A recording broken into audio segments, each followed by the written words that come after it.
दर्शकबिन सबैभन्दा पहिला चाहिँ यो भिडियोलाई हेरौँ अनि त्यसपछि कुरा गरौँला है त। हाल्छु बिना जाग्छु अहिले समाधान थाहा हुन्छ। हाल्छु बिना जाग्छु अहिले समाधान थाहा हुन्छ। यस्ता मान्छेले त तपाईले सदस्यमा राख्नुमा अनाधिकृत बोल्न मिल्छ? कसले फोन गर्यो? प्रमाण छ तपाईसँग? प्रमाण छ? प्रमाण के छ यो भनेको?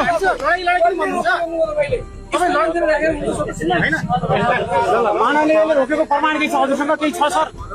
सुन्नु, प्रमाण के छ? मानवले रोकेको प्रमाण के छ? साथीहरु, यो भिडियो चाहिँ तपाईहरुले हेर्नुभयो हैन? उहाँ चाहिँ कैलाली क्षेत्र नम्बर 2 का माननीय केपी खनालजी हुनुहुन्छ है। एउटा चाहिँ साधारण जनता अथवा हिजो उहाँलाई चाहिँ भोट हाल्ने एकजना व्यक्तिले उहाँलाई प्रश्न गर्नुभयो हैन। प्रश्न गर्न बित्तिकै उहाँ यसरी आक्रोश हुनुभयो कि तपाईहरुले यो भिडियो हेर्नुस्, थाहा पाउनुहुन्छ। यसरी आफूले भोट हालेर जिताएको नेताले हैन प्रश्न गर्दा यसरी आक्रोश हुनु यो ठिक हो या गलत हो हैन?